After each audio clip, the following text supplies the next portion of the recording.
YSR students, let us start with another part of the chapter.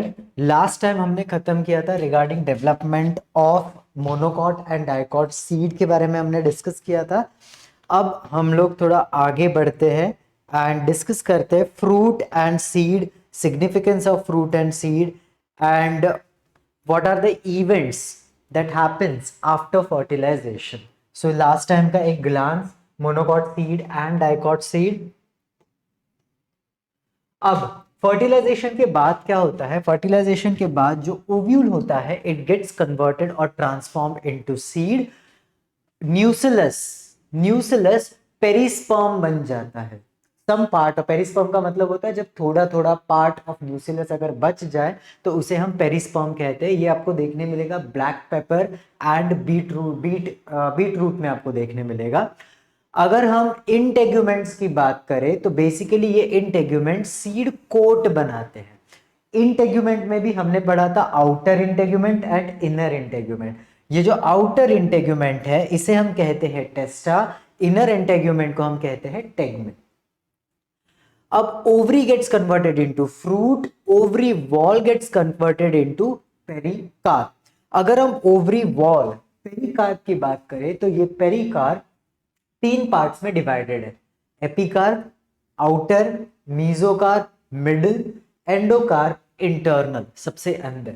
यही pericarp किसी किसी में फ्लैशी फ्रूट में कन्वर्ट हो जाता है. For example mango and coconut, drupe fruits है दोनों भी. सो इस स्लाइड में हमने क्या क्या कवर किया? हमने ट्रांसफॉर्मेशन कवर किया कि फर्टिलाइजेशन के बाद क्या क्या होता है. Ovule gets converted into seed, nucellus get transformed into perisperm. Perisperm is nothing but remains of nucellus. Integuments जो आगे चल के सीड कोट बनाने वाला है. इंटेग्यूमेंट्स में हमने 2 पार्ट किया था, inner integument and outer integument. Inner integument is known as tegmen, outer integument is known as testa. Ovary gets transformed into fruit. Ovary wall get transformed into pericarp. Pericarp 3 type का होता है, epicarp, mesocarp and endocarp. किसी किसी में pericarp get converted into fleshy fruit, for example mango and coconut. Next अगर हम लोग discuss करें तो रिगार्डिंग एंडोस्पर्म के बारे में हम डिस्कस करेंगे. What is this endospermic? इसके पहले भी वीडियो में हमने देखा था एल्ब्यूमिनस. बेसिकली एंडोस्पर्मिक सीड या फिर albuminous seed, non endospermic seed या फिर नॉन एल्ब्यूमिनस सीड हम इसे कहते हैं. अब डिफरेंस क्या है? अब डिफरेंस ऐसा होता है कि नाउ ये जो सीड्स होते हैं इनमें ग्रेटर पार्ट ऑफ एंडोस्पर्म बच जाता है. greater part of endosperm remains. मतलब डेवलपमेंट के वक्त ये जो एम्ब्रियो होता है ये ज्यादा एंडोस्पर्म को खा नहीं पाता है. जितना चाहिए उतना खाया, बचा के ये रख देता है. इसके एग्जाम्पल्स क्या क्या है एंडोस्पर्मिक सीड के? कैस्टर एग्जाम्पल में हम लिख सकते हैं castor. Then we have coconut, बहुत ज्यादा एंडोस्पर्म होता है कैस्टर एंड कोकोनट में. मेज,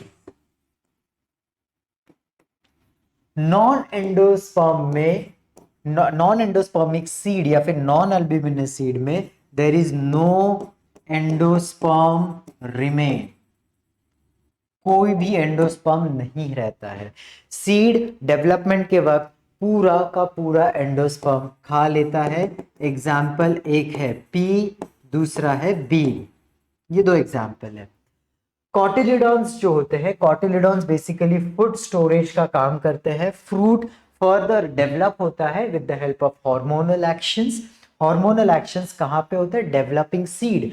जब डेवलपिंग सीड कुछ हार्मोनल एक्शंस करते हैं या फिर चेंजेस करते हैं या फिर एक्टिवेट करते हैं हार्मोन्स को, तब जाके फ्रूट डेवलप होना स्टार्ट होता है. अगर हम लोग सिग्निफिकेंस की बात करें, सीड और फ्रूट का क्या सिग्निफिकेंस है? सबसे पहला सिग्निफिकेंस है कि ये जो फ्रूट एंड सीड होते हैं बेसिकली ये फूड स्टोर करके रखते फॉर डेवलपिंग एम्ब्रियो। हम इन अ वे कह सकते हैं कि नरिशमेंट प्रोवाइड करते for developing embryo. Fruit immature seeds को प्रोटेक्ट करके रखता है। अगर सीड मैच्योर हो या इमेच्योर हो, सीड को प्रोटेक्ट करने का काम करता है फ्रूट, इररिस्पेक्टिव मैच्योर हो या इमेच्योर सीड हो। Seed, basically seed is an important propagating organ of plant. Seed and fruit, they are one of the most important devices for dispersal, मतलब ट्रांसफर ऑफ सीड, जिसे हम कहते हैं जो important होते हैं distribution of the seed from one place to another. Seed move नहीं करने वाला है, so seed and fruit with the help of animals या बर्ड्स अगर उन्हें खाते हैं तो सीड वो फेंक देते हैं कहीं पर भी, इसे कहते हैं dispersal. Got it? So seed अपने लिए, अपने फायदे के लिए या फिर अपने बेनिफिट के लिए, ये जो सीड और फ्रूट होता है ये डेवलप क्यों होता है? So that they can get dispersed with the help of different mediums, so that they can disperse with the help of different medium into different places. इसे कहते हैं dispersal mechanism, seed dispersal mechanism. Further अगर हम लोग देखें तो seeds के certain example है। सबसे पहले तो द ओल्डेस्ट मैच्योर सीड, सबसे पुराना मैच्योर सीड सो फार जो डिस्कवर किया है वो है ल्यूपिनस आर्टिक्यूलस, जो अराउंड 10,000 ईयर्स पुराना है। दूसरा इज फीनिक्स डैक्टिलीफेरा जो 2000 ईयर्स पुराना है। सॉरी। तो ये दो सीड्स अब तक, दो मैच्योर सीड्स, इतने पुराने सीड्स अब तक स्टडी किए हैं। कुछ सीड्स जो होती है उनकी लाइफ स्पैन बहुत छोटी होती है। फॉर एग्जाम्पल सिट्रस, सिट्रस मतलब आपकी लेमन, लेमन फैमिली। कुछ सीड्स इजीली डिस्पर्स होते हैं, बड़ी आसानी से डिस्पर्स होते हैं। For example striga, orchid and orobanche, ये कुछ एग्जाम्पल्स है जिसमें सीड्स बड़ी आसानी से डिस्पर्स होते हैं। बाकी some seeds are short lived, some seeds are easily dispersed and some seeds are the oldest mature seeds known to mankind. Apomixis, one of the most important concept in angiospermic plant is apomixis. Apomixis क्या होता है? Basically asexual reproduction से जब embryo develop होता है, ठीक है, embryo develop होता है without any fertilisation, directly embryo develop हो रहा है थ्रू असेक्सुअल रिप्रोडक्शन, इसे हम एपोमिक्सिस कहते हैं। Okay, don't get confused with parthenocarpy. Seedless fruit को हम पार्थिनोकार्पी कहते हैं। यहाँ पे एम्ब्रियो डेवलप हो रहा है विदाउट एनी फर्टिलाइजेशन, यानी कि असेक्सुअल रिप्रोडक्शन से डेवलप हो रहा है। एपोमिक्सिस में सबसे पहले तो कोई गैमेट इन्वॉल्व नहीं है, ना ही कोई फर्टिलाइजेशन हो रहा है, ना मियोसिस हो रहा है, ना सिनगैमी हो रही है। तो बेसिकली एम्ब्रियो ओव्यूल में कन्वर्ट हो रहा है और यही ओव्यूल सीड में कन्वर्ट हो रहा है with the help of asexual reproduction. बीच में सारे स्टेप्स गायब है, no gamete formation, no fertilisation, no meiosis, no syngamy, कुछ नहीं हो रहा है, डायरेक्ट कन्वर्जन। ओके, अगर हम लोग नेक्स्ट कंसेप्ट की बात करें, ये दो बहुत इंपॉर्टेंट कंसेप्ट है, apogamy and apospory. Apogamy, now plant में बेसिकली हमें पता है कि प्लांट की अल्टरनेशन ऑफ जनरेशन होती है। मतलब एक होता है गैमीटोफाइट, दूसरा होता है sporophyte.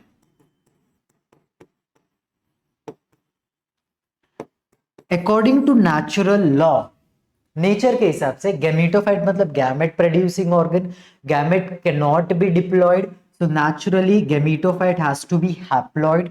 Sporophyte spore producing organ, basically ये डिप्लॉयड होना जरूरी है। ये नेचुरल कंडीशंस है। कभी कभी क्या होता है कि ये कंडीशंस अल्टर हो जाते हैं due to some of the other reasons. सबसे पहला एपोगैमी, गैमी, गैमेटोफाइट, जब एम्ब्रियो लाइक स्ट्रक्चर बनता है from gametophyte without involvement of fertilisation, या फिर जब फर्टिलाइजेशन के बिना एम्ब्रियो बनता है फ्रॉम गैमेटोफाइट, इसे हम एपोगैमी कहते हैं। Okay, embryo naturally has to be diploid, लेकिन ये एम्ब्रियो कैसा है? हैप्लॉयड है। क्यों? क्योंकि ये गैमेटोफाइट से डेवलप हुआ है विदाउट फर्टिलाइजेशन। गैमेटोफाइट का नेचर क्या है? हैप्लॉयड। सो बट ऑब्वियसली अगर कोई भी चीज विदाउट प्रॉपर स्ट्रक्चरल फॉर्म में या फिर विदाउट प्रॉपर प्रोसेस से अगर कोई बन रही है गैमेटोफाइट से स्ट्रक्चर, तो उसे हम क्या बोलेंगे, एपोगैमी कंडीशन। जैसा गैमेटोफाइट वैसा ही एम्ब्रियो। अब एपोस्पोरी, स्पोरी से याद रखो sporophyte, sporophytic cell naturally diploid होते हैं। सो अगर कोई गैमेटोफाइट बन रहा है from sporophytic cell without involvement of meiosis is known as apospory. ये एबनॉर्मेलिटी है प्लांट्स के अंदर। सो यहाँ पे naturally gametophyte has to be haploid, but यहाँ पे डिप्लॉयड है। क्यों? क्योंकि it is originated from sporophytic cell. Since sporophytic का basic nature is diploid, meiosis नहीं हो रहा है तो गैमेटोफाइट भी डिप्लॉयड होगा। यहाँ पे भी सेम कंडीशन, ये एबनॉर्मेलिटी है। नेक्स्ट आते हैं हम लोग main categories of apomixis. Apomixis के 3 मेन कैटेगरीज है। सबसे पहला recurrent apomixis, non recurrent apomixis and adventive embryonic. Starting from recurrent apomixis. Recurrent apomixis का मतलब होता है when embryo develops from either archesporial cell और न्यूसिलस, इसे हम कहते हैं रिकरेंट एपोमिक्सिस। इसमें 2 कंडीशंस होती है। पहली कंडीशन है डिप्लोस्पोरी, दूसरी है एपोस्पोरी। डिप्लोस्पोरी का मतलब होता है कि जब एम्ब्रियो सैक डेवलप होता है from reduced, this MMC stand for megaspore mother cell. This is megaspore mother cell. Example is terexum. Next apospory. Apospory का मतलब होता है जब एम्ब्रियो सैक डेवलप होता है फ्रॉम न्यूसिलर के सेल, न्यूसिलस से जब डेवलप होता है तो हम उसे कहते हैं एपोस्पोरी। नॉन रिकरेंट एपोमैक्सिस का मतलब होता है कि total normally from megaspore mother cell with the help of meiosis embryo sac develop हो रहा है। Again megaspore mother cell which is diploid in nature, it will undergo meiotic division and it will form something haploid structure. That something haploid structure is embryo sac. यहाँ पे embryo can either get developed from egg, embryo will directly develop from egg, या फिर haploid cell by apogamy. apogamy कहाँ से develop हो रहा है? न्यूसिलर cell से। सो नॉन रिकरेंट एपोमैक्सिस में ये जो एम्ब्रियो होता है या तो ये एग से डेवलप होगा या तो न्यूसिलर सेल से डेवलप होगा with the help of apogamy. Normally non recurrent apomixis के जो भी जाइगोट होते हैं फर्दर डेवलप होते हैं वो सारे के सारे स्टेराइल होते हैं। Example nicotiana, tobacco, nicotiana tobacco is an example. So ये सारे स्टेराइल होते हैं। अगर हम लोग एडवेंटिव एम्ब्रियोनिक के बारे में डिस्कस करें तो एडवेंटिव एम्ब्रियोनिक, इसमें एम्ब्रियो डेवलप होता है ईदर फ्रॉम सोमैटिक सेल या फिर इंटेग्यूमेंट से डेवलप होगा। और ये प्रोसेस बहुत कॉमन है मैंगो, ऑरेंज एंड लेमन में। नाउ एम्ब्रियो सिंस डेवलप हो रहा है सोमैटिक सेल या इंटेग्यूमेंट से, so there are chances of multiple embryo formation. इस कंसेप्ट को हम कहते हैं पॉली एम्ब्रियोनी। इस कंसेप्ट को हम कहते हैं poly embryony. Okay, so this was the end of the chapter. So far हमने पूरा चैप्टर कवर किया अच्छे से। if you feel कुछ डाउट वगैरह है so you can comment on YouTube and thank you very much.